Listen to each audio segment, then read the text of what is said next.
semua, balik lagi di segmen Tanya-Tanya Mahasiswa. Nah, kali ini kita bersama dengan teman-teman mahasiswa dari PNJ.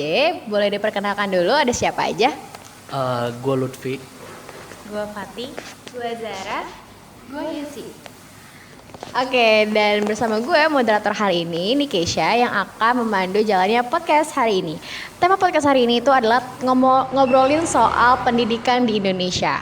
Nah, langsung aja kali ya kita mulai. Pertama, menurut teman-teman nih, seberapa penting sih pendidikan dalam kehidupan sehari-hari? Boleh dijawab oleh Zara. Oke, jadi menurut gue pendidikan itu penting banget ya, karena kan ini bukan cuma soal sekolah aja gitu ya, atau soal nilai, tapi juga lebih ke cara kita berpikir dan bersikap gitu, bertindak di kehidupan sehari-hari kita.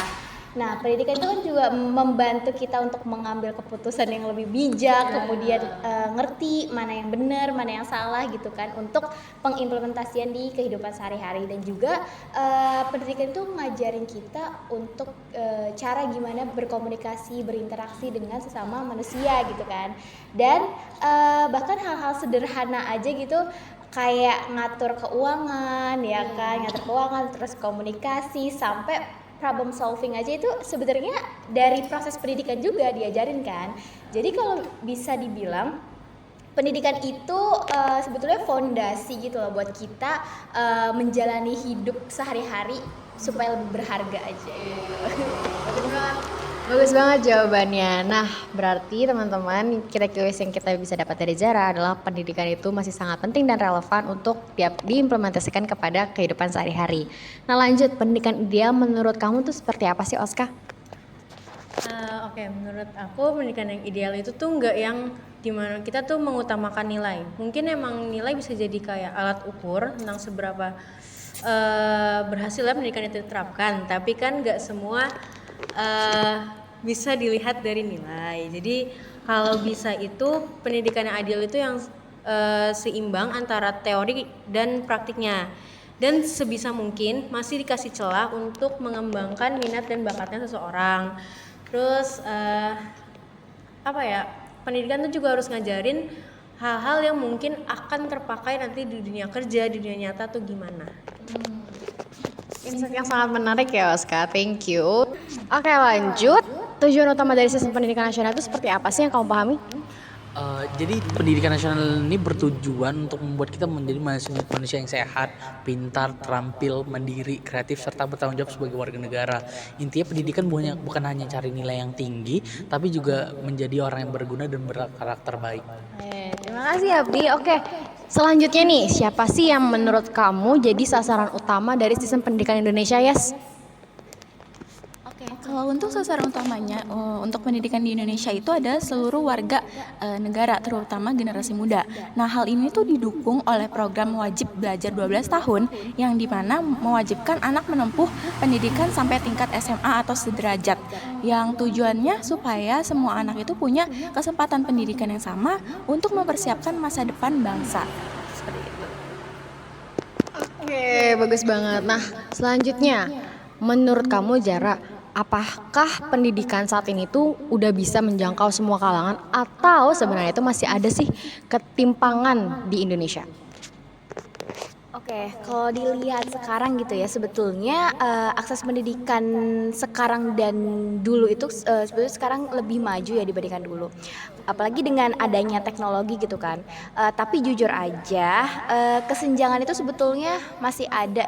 Karena contohnya gini, misalnya antar daerah gitu ya, antar provinsi gitu ya, terus dibandingkan dengan daerah yang terpencil gitu, fasilitasnya kan beda jauh, beda banget ya kan. Terus juga belum lagi soal ekonominya ya kan. Kemudian juga masih banyak yang kesulitan untuk lanjut sekolah ke jenjang yang lebih tinggi lagi. Kenapa? Karena keterbatasan ekonomi, faktor biaya itu sendiri. Jadi walaupun secara sistemnya memang sekarang lebih bagus karena udah ada teknologi, tapi realitanya itu tetap aja belum semuanya bisa menikmati pendidikan dengan kualitas yang sama gitu. Itu masih menjadi hambatan tersendiri ya untuk sistem pendidikan di Indonesia kita. Nah, kalau gitu, ya sih boleh diperjelas lagi nggak apa tantangan yang paling terbesar yang dihadapi oleh pendidikan di Indonesia? Oke, Oke, kalau untuk tantangannya sama kayak yang udah dijelasin sama Zara, kalau misalkan ada di kesenjangan akses dan kualitas pendidikannya itu sendiri. Tapi selain itu masih ada kayak masalah pada kualitas gurunya yang di beberapa wilayah, terus ada keterbatasan fasilitas serta sistem pembelajaran yang belum sepenuhnya beradaptasi dengan perkembangan teknologi dan masih cenderung berfokus pada hafalan dibandingkan pemahaman dan keterampilan. Seperti itu. Oke, selanjutnya menurut kamu pendidikan itu punya peran seperti apa sih dalam membentuk generasi emas 2045? Itu generasi emas perannya ya menjadi fondasi dan juga instrumen pemerataan dan keadilan. Kayak tadi Yesi dan Zara udah bilang, pendidikan Indonesia udah lebih baik daripada sebelumnya, tapi belum terlalu merata. Nah, pendidikan ini perlu dibuat merata supaya mencapai generasi emas 45 yang kita cita-citakan. Iya, betul gitu. banget. Oke, thank you ya teman-teman. Nah, kalau boleh tahu nih, satu pertanyaan terakhir, aku mau teman-teman semua menjawab.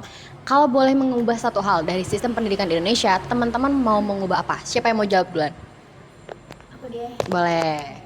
Jadi sesuai dengan pertanyaan tadi, sebetulnya yang mau diubah itu lebih ke cara berpikir dan konsep belajarnya aja. Jadi bukan cuma tentang hafalan-hafalan aja gitu kan, kebanyakan di sekolah kayak begitu ya pengimplementasiannya juga, karena sekarang masih banyak yang orientasinya tuh nilai, jadi bukan benar-benar ngerti materinya itu seperti apa gitu kan. Terus juga padahal ya di dunia nyata itu yang dibutuhin itu kan kemampuan kita berpikir kritis ya, terus juga berkomunikasi dan beradaptasi dengan lingkungan yang ada gitu. Jadi menurut aku pembelajaran itu harus lebih adaptif aja gitu, karena harus relevan dengan perkembangan zaman, dengan modernisasi yang lagi berkembang ini gitu sih. Setelah Zara siapa mau mencoba?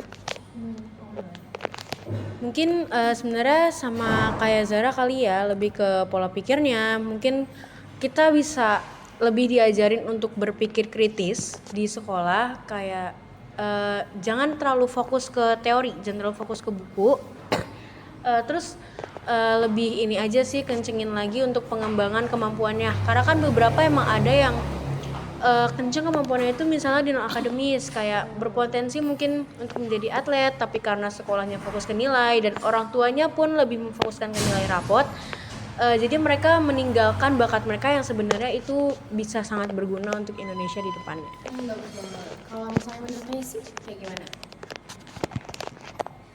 Oke, kalau menurut aku pengen ngubah cara belajar di kelasnya itu sendiri yang masih terlalu satu arah, kayak guru itu menjelaskan terus siswanya itu mendengar doang. Nah, jadi menurut aku pembelajaran itu harus lebih interaktif, seperti kayak diskusi, terus praktik langsung dan kerja kelompok itu lebih dibanyakin lagi, supaya tuh siswa tuh lebih aktif dan paham materi dan terbiasa dengan berpikir kritis gitu. Oke, kalau gitu menurut Abdi gimana? Menurut gue yang tadi menghafal tadi sih, karena kalau menghafal doang yang buat apa, kan kita butuh inovasi itu membutuhkan sesuatu hal yang baru, bukan hafalan-hafalan sebelumnya gitu. Oke, terima kasih teman-teman mahasiswa. Nah, berarti kalau misalnya dapat disimpulkan dari podcast hari ini ya teman-teman, berarti pendidikan itu masih memiliki peran yang sangat penting, baik itu di kehidupan sehari-hari kita maupun di dalam diri kita sendiri. Namun pada implementasinya ternyata di Indonesia belum sejalan sama cita-cita yang diharapkan yang tertera di dalam Pembukaan UUD 1945 nih. Nah, itu aja untuk topik pembahasan tentang pendidikan Indonesia kali ini, dan sampai jumpa di segmen selanjutnya. Dadah.